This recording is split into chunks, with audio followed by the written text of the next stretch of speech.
नमस्कार दोस्तों। दिल्ली के मुख्यमंत्री और आम आदमी पार्टी के संस्थापक अरविंद केजरीवाल को दिल्ली एक्साइज पॉलिसी मामले में प्रवर्तन निदेशालय यानी ईडी के द्वारा गिरफ्तार कर लिया गया।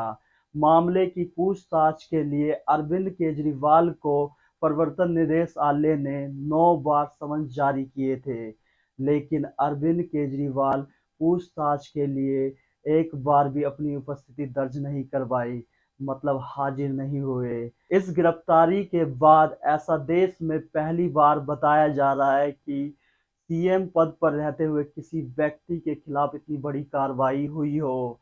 लेकिन इसी साल 31 जनवरी को ईडी ने झारखंड के पूर्व मुख्यमंत्री हेमंत सोरेन को गिरफ्तार किया था, लेकिन गिरफ्तारी से पहले हेमंत सोरेन ने अपने पद से इस्तीफा दे दिया था।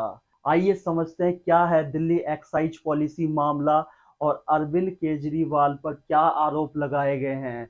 लेकिन इन तमाम घटनाक्रम को समझने से पहले हमें समझना होगा कि आखिर शराब घोटाला क्या है, नई शराब नीति क्या थी और ये दिल्ली एक्साइज पॉलिसी मामला क्या है जिसके तहत आप नेताओं को गिरफ्तार किया गया है।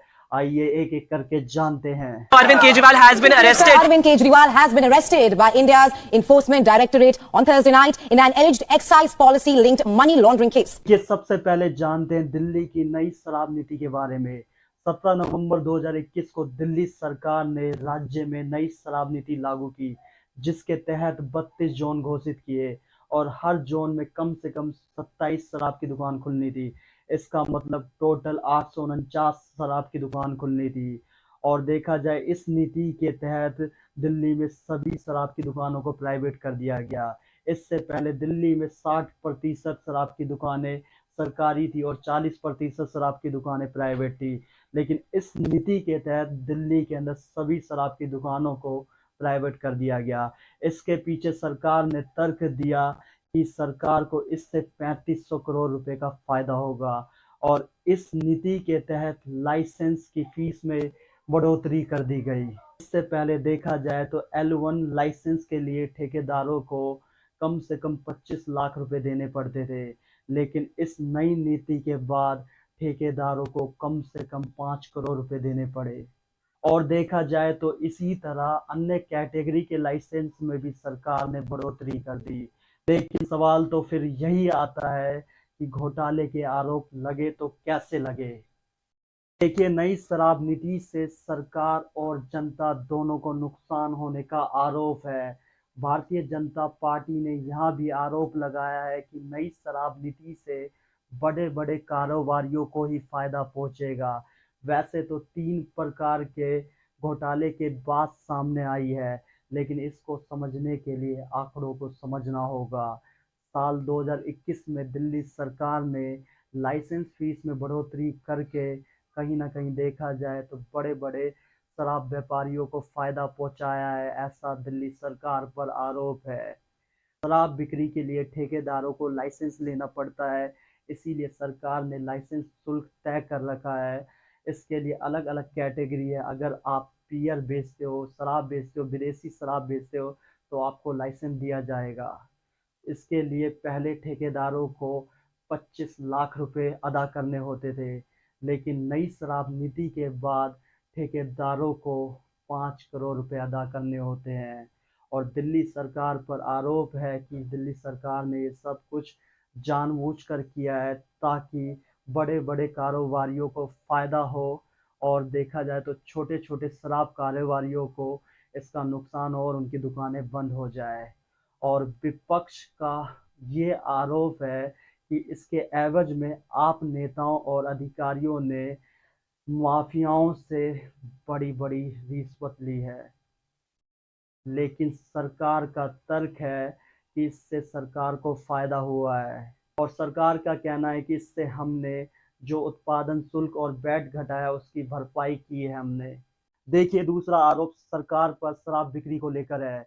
उदाहरण के लिए मान लीजिए, अगर पहले 750 ml की एक शराब की बोतल 530 रुपए की मिलती थी, तो उससे एक रिटेल कारोबारी को 33 रुपये 35 पैसे का फायदा होता था। वहीं सरकार को 223 रुपये 89 पैसे उत्पाद कर और 106 रुपये वैट में मिलते थे, यानी कि सरकार को 329 रुपये 89 पैसे का मुनाफा होता था।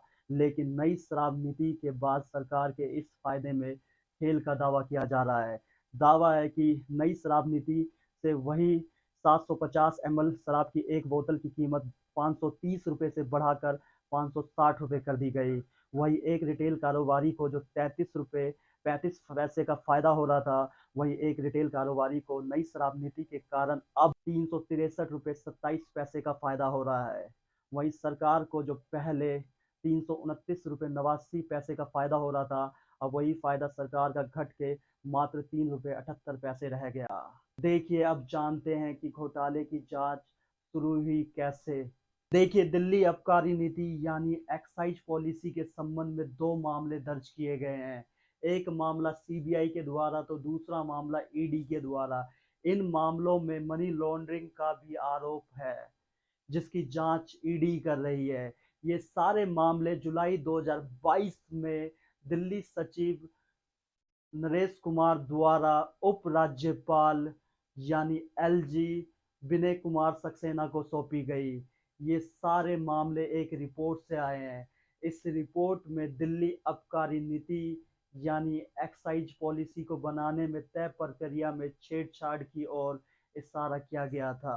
देखिए, और इस रिपोर्ट में कहा गया है कि दिल्ली के तत्कालीन उप मुख्यमंत्री मनीष सिसोदिया द्वारा एक्साइज मंत्री के रूप में मनमाने और एक तरफा फैसले लेने के कारण दिल्ली के राजकोष में 580 करोड़ रुपए से अधिक का नुकसान हुआ है।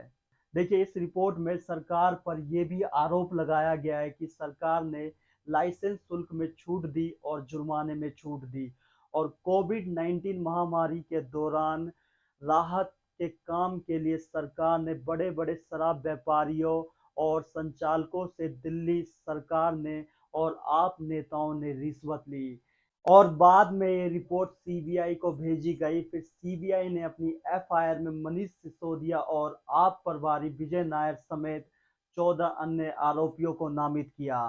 मनीष सिसोदिया को गिरफ्तार कर लिया गया।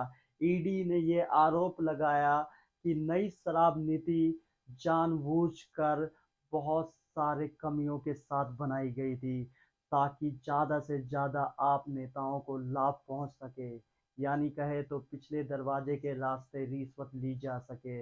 ईडी ने यह भी आरोप लगाया कि आप नेताओं का साउथ ग्रुप के एक समूह से कनेक्शन है, जिनसे उन्हें 100 करोड़ की रिश्वत मिली है। देखिए, इसी केस में हाल ही में भारतीय राष्ट्रीय समिति बीआरएस नेता उर्फ तेलंगाना के पूर्व मुख्यमंत्री चंद्रशेखर राव की बेटी के कविता पर कथित तौर पर साउथ ग्रुप का हिस्सा होने के आरोप में उन्हें गिरफ्तार कर लिया गया था, और जिन अन्य लोगों पर समूह का हिस्सा होने का आरोप है, उनमें मंगूटा और रेड्डी शामिल है। ईडी के अनुसार इस समूह ने बेरोक-टोक पहुंच और अनुचित लाभ प्राप्त किया और स्थापित थोक व्यवसायी और खुदरा क्षेत्र में हिस्सेदारी प्राप्त की। और जैसी के कविता को गिरफ्तार कर लिया गया था, तो रेड्डी ने पहली बार आरोप लगाया था कि इस साजिश के पीछे श्री अरविंद केजरीवाल जी का हाथ था। और मामले में 18 मार्च को ईडी की जांच से पता चला कि के कविता ने अन्य लोगों के साथ मिलकर दिल्ली आबकारी नीति यानी एक्साइज पॉलिसी को बनाने और कार्यान्वयन में लाभ पाने के लिए अरविंद केजरीवाल, मनीष सिसोदिया समेत नेताओं के साथ साजिश रची थी, और इन एहसानों के बदले के कविता ने आप नेताओं को 100 करोड़ रुपए की रिश्वत दी थी। ये सारा आरोप है।